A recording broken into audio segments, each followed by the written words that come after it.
An Emirates Boeing 777 was seconds from landing in Dubai when something suddenly went wrong. Nearly 300 people sat strapped into their seats as strong gusts shook the aircraft on final approach. The captain abandoned the landing and tried to climb away. But instead of climbing, the aircraft began losing energy. Inside the cabin, passengers sensed something was wrong. In the cockpit, the pilots were facing a crisis they didn't yet understand. This is the story of Emirates Flight 521. It was a summer morning in 2016 when 282 passengers boarded an Emirates Boeing 777 in southern India for the short flight to Dubai. Along with them were 16 cabin crew and 2 experienced pilots.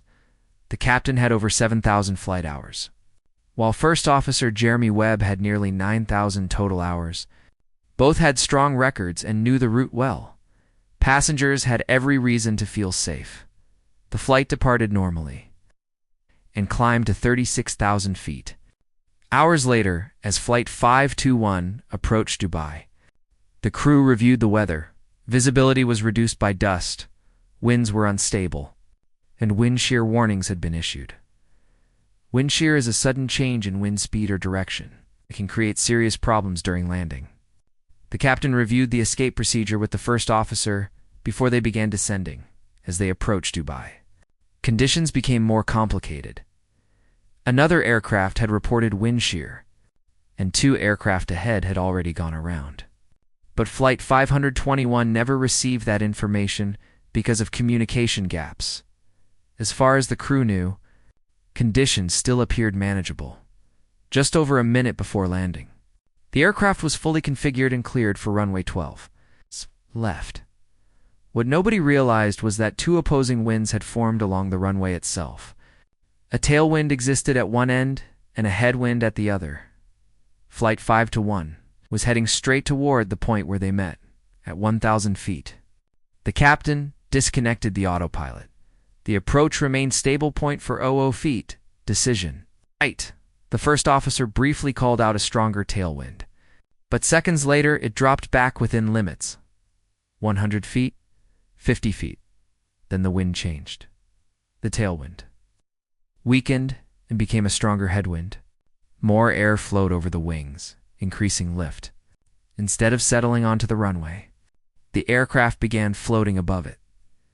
The aircraft crossed the touchdown zone. Still airborne speed increased. Then the headwind strengthened again. The aircraft had entered wind shear, but because it was below 50 feet, the warning never activated. The pilots believed they were dealing with rising hot air from the runway, still floating only feet above the ground. The aircraft continued down the runway. Every second used more runway. Then things became worse. Shift in wind caused the aircraft to roll slightly. The captain corrected it, and during that correction, the right landing gear briefly touched the runway before lifting again. The contact was so light that neither pilot noticed it. The aircraft kept floating. Then a warning sounded. Long landing. The aircraft had traveled too far down the runway. The captain immediately initiated a go-around. He pressed the toga button, expecting the engines to provide climb power. But something critical had already happened, because the wheels had briefly touched the runway.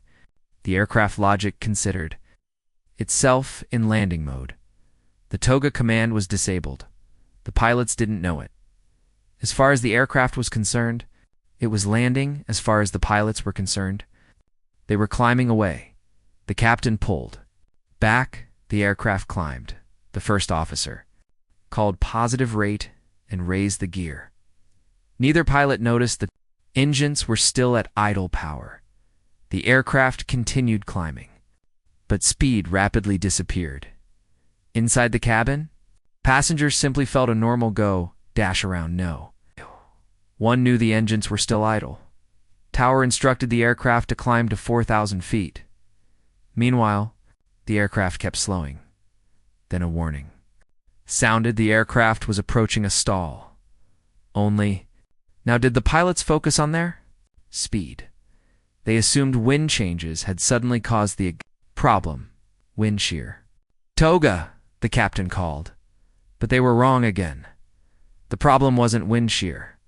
The problem was that they had attempted to climb with idle engines. The aircraft began descending. Finally, the pilots saw the problem. The captain pushed the throttles fully forward, but jet engines do not instantly produce full power. And Flight 521 had run out of time, the first officer called out. Speed warnings filled the cockpit. Just 18 seconds after beginning the go-around, and only seconds after finally commanding full power, the Boeing 777 struck the runway. The impact tore away the right engine and damaged the landing gear. The aircraft slid down the runway before finally stopping. Fire began spreading. Emergency. Crews rushed toward the aircraft inside. Passengers and crew raced to evacuate. Several exits could not be used. Because of smoke and wind conditions, the captain and a senior cabin crew member remained inside, searching the cabin for anyone left behind. As they searched, an explosion occurred near the aircraft. They immediately evacuated. Incredibly, all 300 people on board survived. 4 cabin crew members suffered serious injuries, and 1 firefighter lost his life during rescue operations. The accident shocked the aviation, exposed a critical issue. Pilots had not been adequately trained for go-arounds at extremely low altitude. After the accident, Emirates changed training procedures and improved communication. Regarding wind shear reports, Flight 521 revealed an important reality about modern aviation: automation makes flying safer and reduces workload. But when systems behave in unexpected ways, even experienced crews can suddenly find themselves facing a problem they never saw coming.